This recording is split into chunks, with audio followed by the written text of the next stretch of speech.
नमस्कार, वंदे मातरम। मैं हूं श्यामगिरी। आप देख रहे हैं हमारा चैनल मुद्दा भारत का। मुद्दा भारत का यानी मुद्दा आपका। मुद्दा बना हुआ है महाराष्ट्र में मराठा आरक्षण का। जी हाँ, महाराष्ट्र में मराठा आरक्षण का मामला जो है लगातार तूल पकड़ते जा रहा है। मनोज जरांगे पाटिल के ऊपर जो है हमने कल वीडियो बनाया था और कहा था कि मनोज जरांगे पाटिल की उल्टी गिनती शुरू हो गई है। तो सही में उल्टी गिनती शुरू, क्योंकि आज सरकार ने जो है उनके ऊपर SIT गठित कर दिया है और उनके ऊपर कई गुन्हे भी दाखिल किए गए हैं।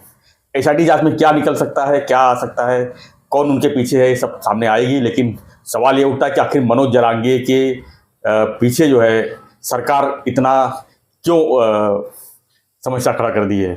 एक तरफ सरकार ने जो है बैकफुट पे आ गई थी मनोज जरांगे की वजह से, अब जो है वही सरकार जो है मनोज जरांगे के ऊपर बड़ा दबाव लेके आ रही है। इन्हीं सब विषयों पर चर्चा करेंगे हमारे सहयोगी सुभाष काले जी से, जो राजनीति विश्लेषक हैं, सीनियर एडवोकेट हैं, और हम इसे जानेंगे कि जो अभी SIT गठित की गई है इसमें क्या क्या जांच पड़ताल की जाएगी। सर, एक बार फिर स्वागत है आपका। क्या कहेंगे सर, जो मराठा आरक्षण का मुद्दा है ये अब दूसरे दिशा में टर्न ले रही है। सरकार ने 10% आरक्षण का बिल तो पास कर दिया है और सभी मराठा समाज से कह दिया है कि हमने आप लोगों को जो कहा था हमने किया।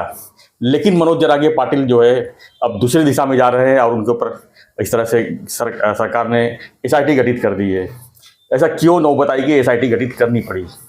क्या है, कोई भी आंदोलन जी शुरू करने के बाद वो बढ़ते गया, इनका भी आंदोलन बढ़ गया, लेकिन हर आंदोलन कब रुकना है जी वो बहुत इंपॉर्टेंट होता है। किसी भी आंदोलन हो, भले अभी ये मराठा आरक्षण का आंदोलन है, वहाँ पे किसानों का आंदोलन चल रहा है या कोई और, रुकना कब है ये जिसको नहीं समझता है ना, वो बाद में खुद खड्डे में जाता है।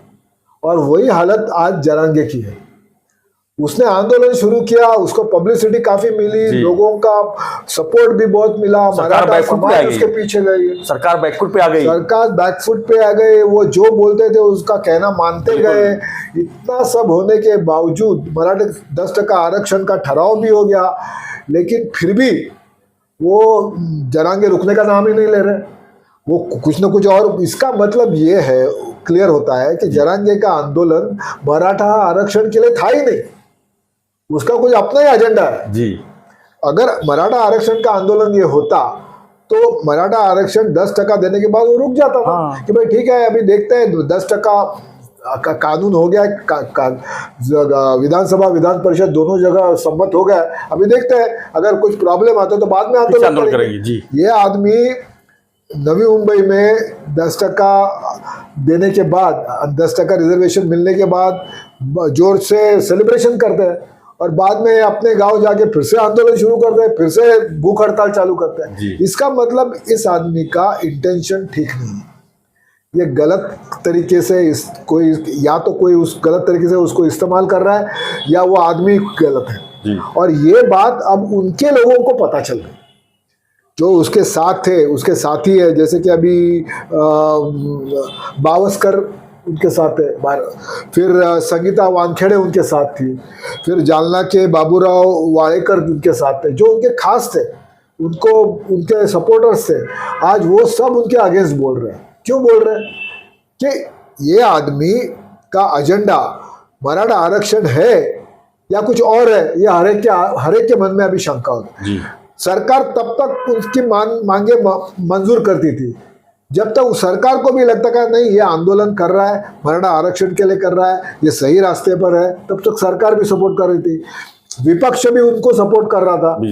लेकिन अब सबको, सरकार को भी, विपक्ष को भी और मराठा लोगों को भी, मराठा युवाओं को भी, सबको पता चल गया है कि इस आदमी का कुछ एजेंडा अलग है।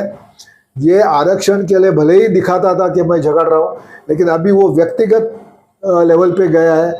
फडणवीस साहब देवेंद्र जी के ऊपर बहुत गंदे आरोप और गंदी तरीके से बातें कर रहा है। उनके बंगले पे जाके उपोषण पे बैठने का और ये करने की बातें कर रहा है।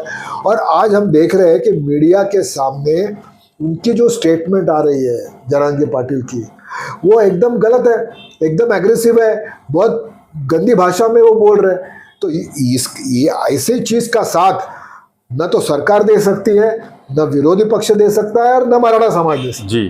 तो अभी उनकी हालत ये हो गई है कि उनको वो जो कहते हैं ना, भ्रमिष्ट हो गया वो और उस हिसाब से वो अब फ्रस्ट्रेटेड हो गया है, और ये फ्रस्ट्रेशन में उसके साथ जो लोग हैं वो और हट उसके बाजू से हट जाएंगे और वो अकेला पड़ जाएगा। मैंने कल भी बोला कि वो अपनी कब्र खुद खोद रहा है।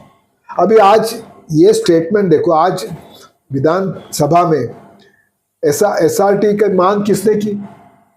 सत्तारूढ़ पार्टी ने की। सपोर्ट किसने किया? विरोधी पार्टी ने किया, और अध्यक्ष ने तुरंत SRT मान ली जी। अभी ये SRT का मतलब होता है कि स्पेशल इन्वेस्टिगेशन रिपोर्ट। Yes.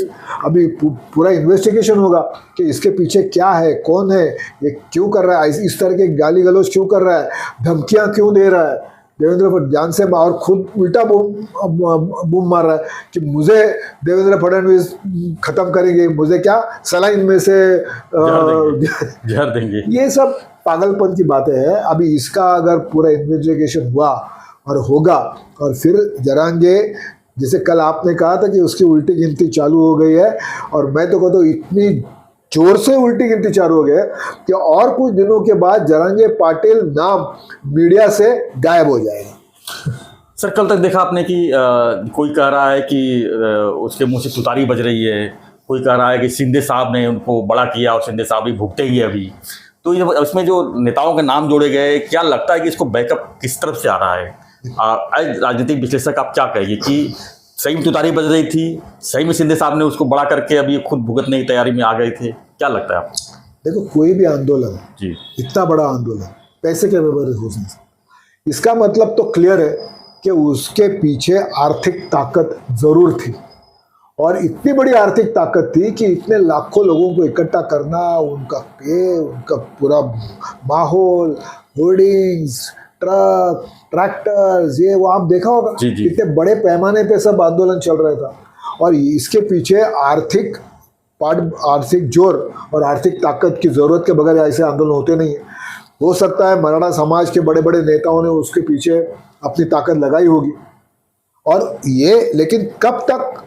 जब तक वो आंदोलन मराठा आरक्षण के लिए कर रहा था, वो नेतृत्व मराठा लोगों को आरक्षण मिलना चाहिए इसके लिए वो झगड़ रहा था। लेकिन आज क्या हालत है?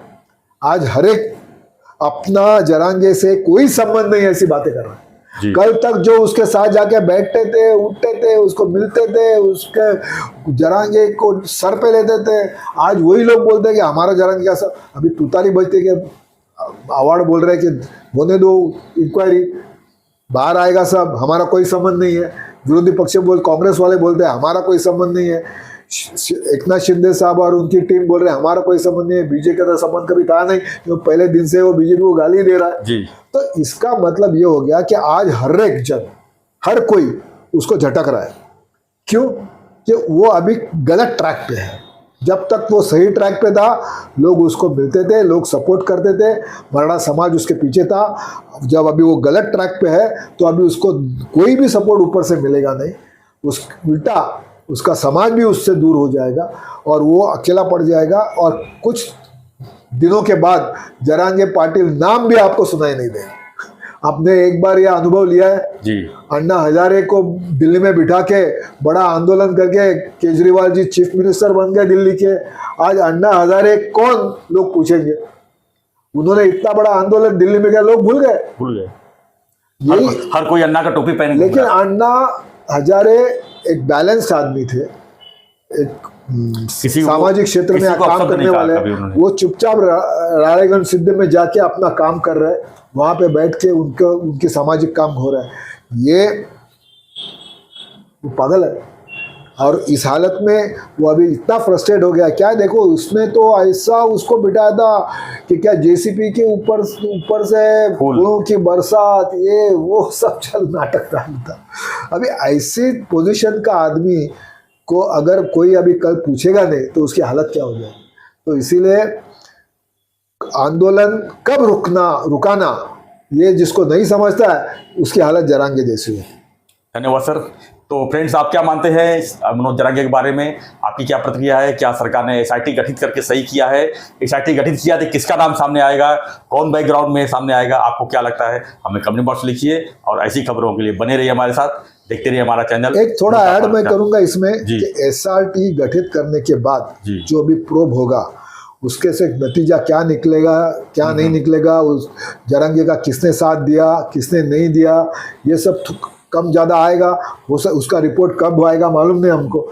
लेकिन एक पक्का है कि अभी जरांगे की उल्टी गिनती जैसे आपने कहा वो चालू नहीं, बहुत जल्द ये एसआरटी का रिपोर्ट या एसआरटी का इन्वेस्टिगेशन पहले तो ये देखेगा कि ये जरांगे उल्टी सीधी बातें जो कर रहा है किसकी बदौलत, वो किसकी बदौलत कर रहा है और उसके खिलाफ कानूनी कार्रवाई क्या करना जरूरी है और क्या की जाएगी, ये सबसे अहम बात है। बिल्कुल बिल्कुल, गुनाह तो वैसे भी दाखिल हो गया है। हाँ।